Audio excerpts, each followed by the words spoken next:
Political solution demo ఆ పద్ధతిలో రావాల్సి ఉంటుంది. సరే, ఇటు రేవంత్ రెడ్డి గారు, కేసీఆర్ గారు, కిషన్ రెడ్డిల మధ్యన మాటల యుద్ధాలు. కేసీఆర్కి ఏమని సీఎంతో రేవంత్ రెడ్డి గారు సవాల్ విసురుతున్నారు, అసెంబ్లీకి రా తేల్చుకుందామని. బీఆర్ఎస్ కాంగ్రెస్ వ్యక్తిగత దాడితో తప్పించుకునే ప్రయత్నం చేస్తున్నారని చెప్పి కిషన్ రెడ్డి గారు మాట్లాడే పరిస్థితి. రేవంత్ రెడ్డి మధ్య మాట్లాడిన మాటలు బాగా అందరూ అనేక మంది ఉలిక్కి పడేటట్టు చేసాయి. రాజకీయంగా అయినా తీవ్రంగా ఎంతైనా మాట్లాడవచ్చు, కానీ రేవంత్ రెడ్డిని అయిపోయింది ఆయన పని లేకుండా చేస్తామని, కేసీఆర్ అనే మొక్క లేకుండా చేస్తామని ఆయన నిన్న చెప్తున్నాడు. తాగుబోతుల ఉందా? బయట ప్లే చేయండి అమ్మా.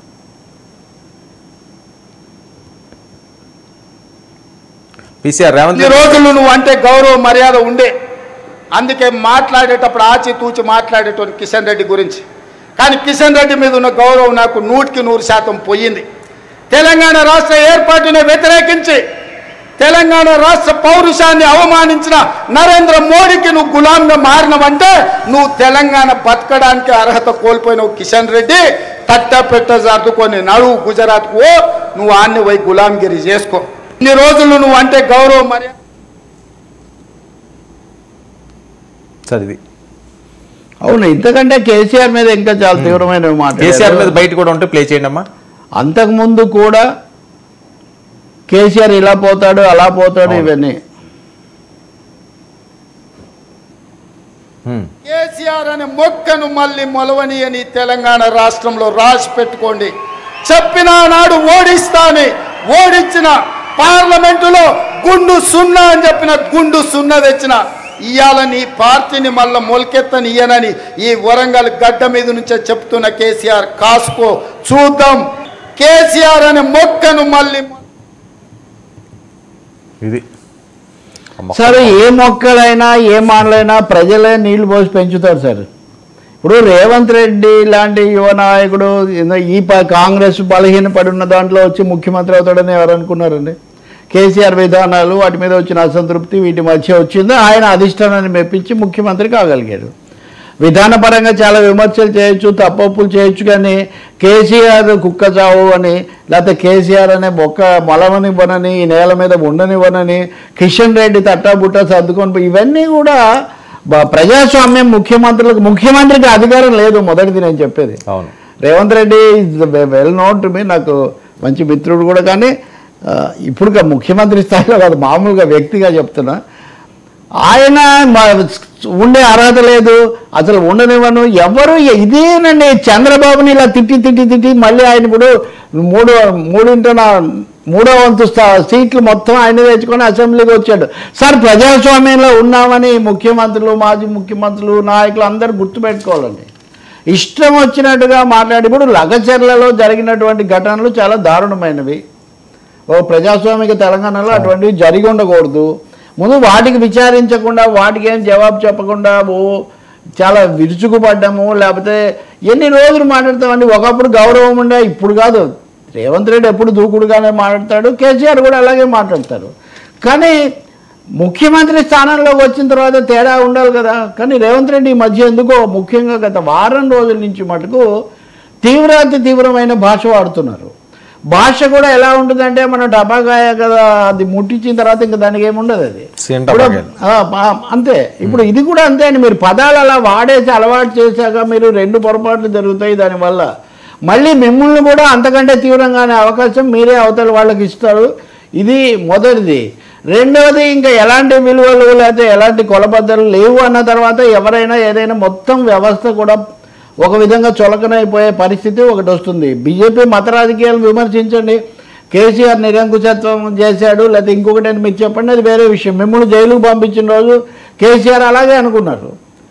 ఇప్పుడు మళ్ళీ మీరు వచ్చి ఇప్పుడు కిషన్ రెడ్డి, వీళ్ళిద్దరి మధ్య మూడో వాడికి లాభమని ఈటెల రాజేందర్ కానీ, కిషన్ రెడ్డి కానీ రేవంత్ మీద మాట్లాడినవి ఏమీ తక్కువ కాదు. ఇంతే తీవ్రంగా వాళ్ళు మాట్లాడుతున్నారు. ఇప్పుడు గుజరాత్కు గులాం అని అడిగిన, నిజమే, నేను 100% గుజరాత్ గులాంనే. ఎందుకంటే భారతదేశంలో ఉంది, కానీ నువ్వు ఇటలీకి గులాంబు అంటాడు. సార్, భారతదేశంలో లేదా వారు పదే పనిగా చెప్పే సనాతనత్వం ప్రకారం ఒక దేశం యొక్క అమ్మాయి, మహిళ ఇంకో దేశానికి వచ్చి 70 ఏళ్ల పాటు ఇక్కడ ఉన్న తర్వాత 70 ఏళ్ల వయసు వచ్చిన ఒక మనిషిని ఇంకా ఆమెని ఇటలీ ఇటలీ ఇటలీ అనడం సంస్కారం అండి. సోనియా గాంధీని ఇంకా ఇటలీ మనిషిగా, రేవంత్ రెడ్డి ఇటలీకి బానిస అని అనడం సమంజసమా? అది కేంద్ర మంత్రి గారికి తగినటువంటి విషయమేనా? ఇటలీ వాళ్ళు పార్లమెంట్కి ఎన్నికగలుగుతారా? ఏం మాట్లాడతారండి? అంటే ఈ నాయకులు అనేవాళ్ళు దేశాలు లేవు, మతాలు లేవు, ప్రాంతాలు ఏది పడితే అది.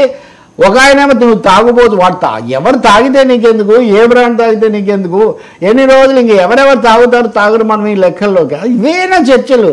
కేసీఆర్ ఉద్యమం చేసినప్పటి నుంచి ఇప్పటి వరకు ఈ లోపల ఆయన వచ్చా, తెలంగాణ వచ్చా, 10 ఏళ్ళు పాలించా, ఓడిపోయా, మీరు కూడా వచ్చి ఏడాది పాటు ప్రథమ వార్షికోత్సవం మీరు చేసుకుంటారు సార్. కొన్ని మందులు ఎక్స్పైర్ అయిపోతాయి సార్, కొన్ని తిట్లు కూడా ఎక్స్పైర్ అయిపోతాయి, వాటి యొక్క పవర్ పోతుంది. ఆ విషయం గుర్తించకుండా ఊరికి అవే అవే అవే ఒకవేళ ముందు కూర్చున్న కుర్రాళ్లకు కేకలేయచ్చునేమో కానీ, లేకపోతే మరి వీరసేవలు ఊగిపోవచ్చేమో కానీ ఈ భాష తెలుగు ప్రజలు హర్షించరు. నేను ఈ మాట 2010లో 11లో కూడా చెప్తూ వచ్చా. మీరు ఎంత రొచ్చగొట్టినా కానీ అక్కడ ఇక్కడ ఆ పార్టీ ఈ పార్టీ, మన ప్రజలు శాంతి కాముకులు, ప్రజాస్వామ్య ప్రియులు, మన నాయకులు ఇలా మాట్లాడకుండా ఉంటే మంచిదని వాళ్ళు కోరుకుంటారు. ఏ మొక్కలను పీకేస్తాను, కొమ్మలను తెంపేస్తాను, ఎవరు ఎవరిని ఏం చేయలేరండి. ఎవరిని ఏమైనా చేస్తుంటే వీళ్ళందరూ ఇలా ఉండేవాళ్ళు కాదండి. ఇప్పుడు వాళ్ళైనా అంటే అక్కడ 2-3 పార్టీలు, ఇక్కడ ఒక 2-3 పార్టీలు, ఇవి రకరకాలుగా తిట్టుకొని అందరి గౌరవం తీసుకుంటున్నారు. ఒకరి గౌరవం ఒకరు తీస్తున్నాం అని అనుకుంటున్నారు కానీ నాయకుల పట్ల ప్రజలకు ఉండే గౌరవం పోవడానికి వీళ్ళు కారణమవుతూ ఉన్నారు. వీళ్ళకి అధికారం లేదు, వీళ్ళకి అవసరం కూడా లేదు. ఇలా తిట్ల పురాణం, తిట్లతో సమస్యలను హైజాక్ చేస్తున్నారు వీళ్ళు. తిట్లతో సమస్యలను హైజాక్ చేస్తున్నారు.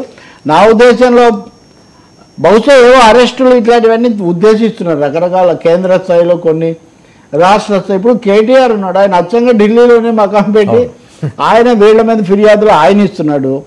బీజేపీలో కూడా మళ్ళీ 2-3 నాయకులు మొదటిసారిగా ముందుకు వచ్చి వాళ్ళు చాలా తీవ్రంగా మాట్లాడుతున్నారు.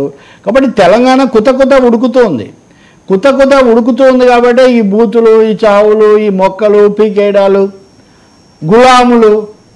గులాములు నిజమే కదా. గుజరాత్కు గులామును అంటే మళ్ళీ మీరే అంటారు ఆంధ్ర తెలంగాణ మధ్య మటుకు కుదరదంటారు. ఏది ఆంధ్ర తెలంగాణ అంశాల మటుకు మళ్ళీ రెచ్చగొట్టడానికి ఒకరి మీద ఒకరికి వాడుతూ ఉంటారు. గుజరాత్కు గులామును నేనే అని మళ్ళీ ప్రకటిస్తాడని ఇదే మాట చెప్పగలుగుతారా ఆంధ్రప్రదేశ్ గురించి కిషన్ రెడ్డి? లేదా ఆంధ్రలో ఉన్న ఒక బీజేపీ నాయకుడు పురంధేశ్వరి గారు ఫర్ ఇన్స్టెన్స్ నేను తెలంగాణ గులాంని అనగలుగుతారా అంటే అనరు. రాజకీయం అనమాట, విభజించే రాజకీయం. ఇది ఏమాత్రం మంచిది కాదు. రేవంత్ రెడ్డి గారు సమస్యల మీద దృష్టి పెట్టాలి. ఎందుకు బండి గాడి తప్పుతుంది, ఎందుకు ఒడిదుడుకులు వస్తున్నాయో అవి ఎక్కడ ఉన్నాయి, ఎక్కడ చక్కదిద్దుకోవాల్సిన అవసరం ఉంది తప్ప ఇంకోటి ఏం కాదు. ఇవి బాధాకరమైన భాష. ఇది ఒకరి గురించి కాదు, ఈయన మాట్లాడింది మరింత. ఇంత జరిగా కూడా సోనియా గాంధీ ఇటలీ అనడము సార్. భారతీయులు కోడల్ని కూతురు కంటే ఎక్కువ చూస్తారు సార్. సీతారామయ్య గారి మనవరాల్లో నాగేశ్వరరావు అంటారు, అమ్మా నా తగాదా నా కొడుకుతో కానీ నీతో కాదమ్మా, నువ్వు ఇంటి కోడలివి అని చెప్తా, నువ్వు కంటతడి పెట్టడం మన ఇంటికే మంచిది కాదని. సో గాంధీ రాజీవ్ గాంధీని చేసుకొని ఆమె వచ్చిన రోజు నుంచి ఆమె భారతీయురాలు అయిపోతారు తప్ప మాటికి ఇటలీ రేవంత్ రెడ్డి ఇటలీకి చేస్తున్నాడు. అసలు ఇటలీలో ఎవరైనా తలుచుకుంటున్నారో లేదో కూడా తెలియదు. బీజేపీ నాయకులే తలుచుకుంటూ ఉంటారు ఎక్కువగా.